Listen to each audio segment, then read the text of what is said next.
Hey everyone, welcome back to my channel. आप देख रहे हैं आपकी अपनी क्लासेस के आर स्टडी क्लासेस। और आज की इस वीडियो में हम पढ़ने वाले हैं क्लास 8th का हिंदी दूरवा का चैप्टर 6 जो कि है सागर यात्रा।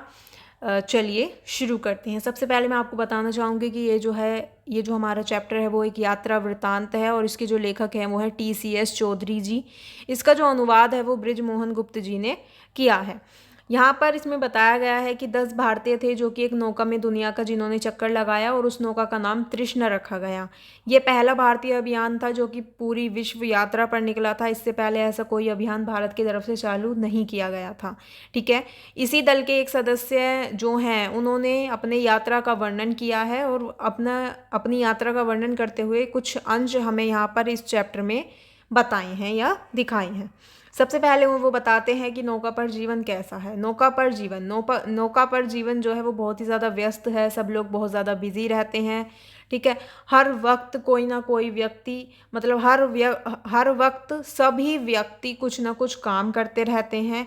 ठीक है। वो बताते हैं कि हमारे पास कोई भी स्वचालन की व्यवस्था नहीं थी। तृष्णा के जो चक्के हैं, जो व्हील हैं, उन्हें 24 घंटे संभालने के लिए आदमियों की ज़रूरत होती थी और हर एक घंटे बाद कोई ना कोई आदमी बदल बदल कर चक्का या जो व्हील हैं चक्के वो संभालते थे। ठीक है। एक चक्का संभालता था, दूसरा जहाज, द्वीप और व्हेल मछलियों पर नज़र रखता था। जो लोग चौकसी करते थे तो जब वो अपने चौकसी यानी कि जो नज़र रखते थे वो जब अपनी चौकसी पूरी करके जब हटते, उसके बाद वो अपने कपड़े बदलते, खाना खाते, पढ़ते, रेडियो सुनते या फिर अपनी ड्यूटी के जो कुछ अन्य कार्य हैं जैसे कि रेडियो की जांच करना, इंजन की जांच करना, व्यंजन सूची के अनुसार जो भोजन है यानी कि जो भोजन बनाने वाला है उसको राशन वगैरह ला कर देना, वो सब काम अपने किया करते थे। एक सदस्य होता था जो कि माँ की भूमिका निभाता था। जैसा कि आपको पता है कि भाई आपकी भी माँ है और जो भी माँ का काम होता है घर में, फिर चाहे वो खाना बनाना हो, बर्तन मांजने हो, शौचालय की सफाई हो, घर की साफ सफाई हो, कपड़े धोने हो, ये जो भी हो, वो सब काम एक व्यक्ति किया करता था। और मतलब एक नहीं, एक व्यक्ति को एक टाइम दिया जाता था, वो बारी बारी से सभी व्यक्ति किया करते थे। एक व्यक्ति जो है जब वो पूरे दिन काम करता था, जो माँ की भूमिका निभाता था, उसे सिर्फ रात को ही आराम मिल पाता था। 5 दिनों में केवल एक बार ही बारी आती थी और मौसम ठीक रहता तो ही नींद आ पाती थी। इस कठिन दिनचर्या में कोई अपना आप खेल नहीं खेल सकते, शतरंज, कोई मनोरंजन नहीं कर सकते। बहुत ही ज़्यादा बोर या बोरियत का वक्त उनके लिए हो गया था। फिर वो बताते हैं कि दिन में एक बार सिर्फ वो नौका पर खुशी का घंटा बिताते थे, यानी कि जिस समय वो अपनी मर्जी से कुछ कर सकें या अपनी खुशी से कुछ कार्य कर सकें। अभियान दल के जो सभी सदस्य हैं वो 16 बजे डेक पर आते थे और 1 घंटा मिलजुल कर अपना साथ में बिताते थे। जो मदर वॉच अधिकारी था वो सबकी इच्छा के अनुसार उनको चाय कॉफ़ी बनाता था या ठंडा पानी देता था या नाश्ता भी देता था। उसके बाद आती है पानी की समस्या। जो लेखक हैं वो बताते हैं कि अगर एक बार बौछार आई तो मैं बाहर को भागा, हल्की सी बारिश आई वो बाहर को भागे। उन्होंने अपना जो शरीर है वो तर किया यानी कि गीला कर लिया, शरीर और बालों में साबुन लगा लिया। उन्हें लगा कि आकाश में जो बादल हैं वो जमकर छाए हैं, लेकिन मुझे विश्वास था कि जो पानी है वो बरसेगा यानी कि बारिश आएगी। लेकिन बारिश नहीं आई। 5-10 मिनट आई और उसके बाद बारिश नहीं आई। जो उनकी साबुन की चिपचिपाहट है वो सब ऐसे ही उनके शरीर पर लगी रह गई और उसके बाद जब पानी की व्यवस्था ना होने के कारण उन्हें समुद्री पानी में नहाना पड़ा। उसके बाद वो बताते हैं कि समुद्र के पानी में नहाना उनकी सबसे बड़ी गलती थी, क्योंकि जो गंदगी साबुन है वो समुद्री जल जो है वो उनके शरीर पर चिपक गया। ठीक है। चिपचिपा सा और खुजलाहट वाली जो परत है समुद्री जल ने वो उनके शरीर पर जमा दी, जो कि आसानी से नहीं हटी।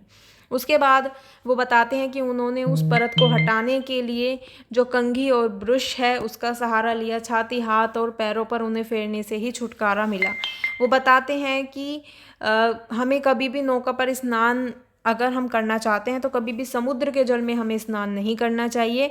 और नौका पर पहनने के लिए उसके बाद वो बताते हैं कि उनके जो कपड़े हैं सिर्फ 2 जोड़ी कपड़े उनके पास हुआ करते थे, जिन्हें कि बार बार धोना पड़ता था।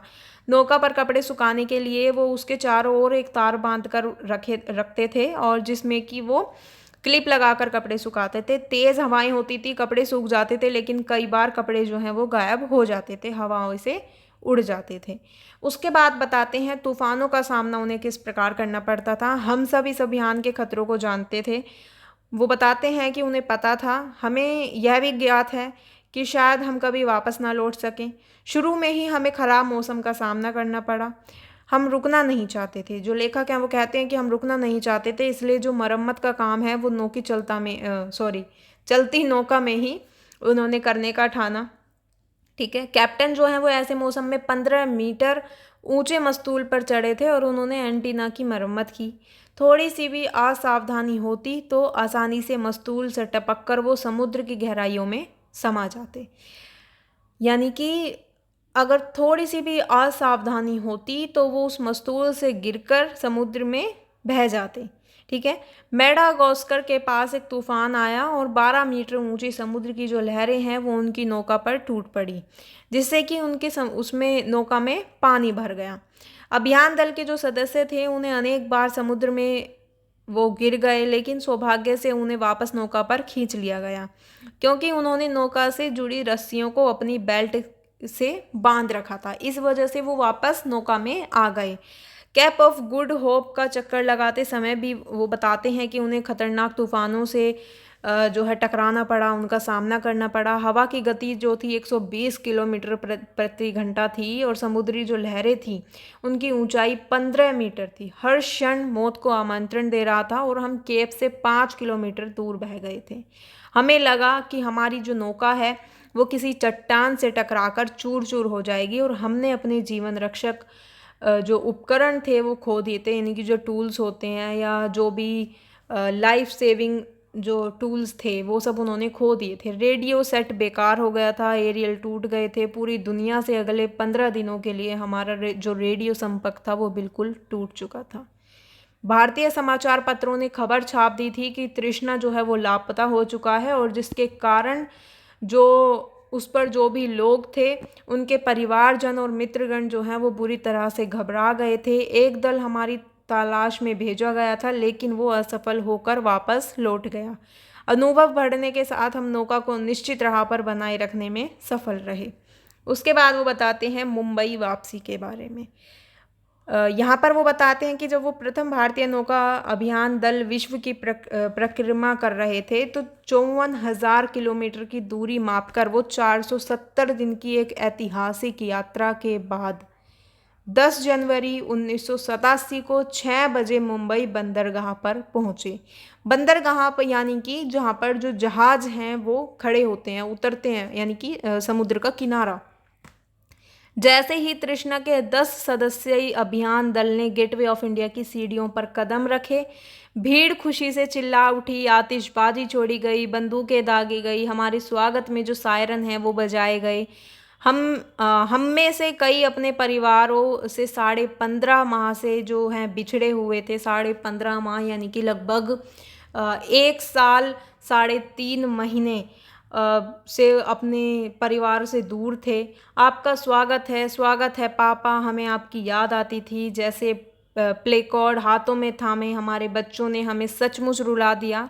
लेकिन यहाँ पर जो केवल हमारे परिवार ही था वही स्वागत में नहीं खड़े थे, बल्कि जो पूरा गेटवे ऑफ इंडिया था, उनके मित्र थे, उनके शुभचिंतक थे और बाकी जो लोग थे सभी उनका स्वागत बहुत ही धूमधाम से और खुशी से अच्छे से कर रहे थे।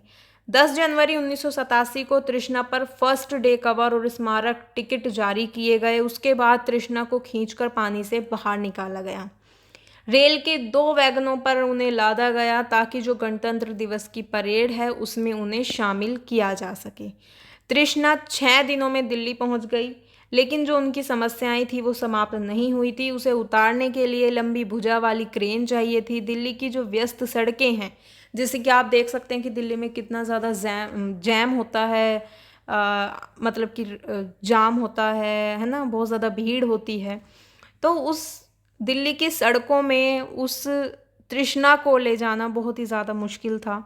फिर वो बताते हैं कि जो वृक्षों की डालियां हैं वो छाटनी पड़ी, बिजली टेलीफोन के जो तार हैं उनको ऊंचा उठाना पड़ा। पूरी रात मेहनत करने के बाद जब वो जैसे तैसे 23 जनवरी को परेड की फुल ड्रेस रिहर्सल के लिए झांकी तैयार कर सके, उसके बाद गणतंत्र दिवस परेड में भाग लेने वाली जो तृष्णा की झांकी है अब तक बनी सबसे बड़ी झांकियों में से एक थी और ये पहला अवसर था जब उन्हें किसी ने गणतंत्र दिवस पर परेड में भाग लेने दिया।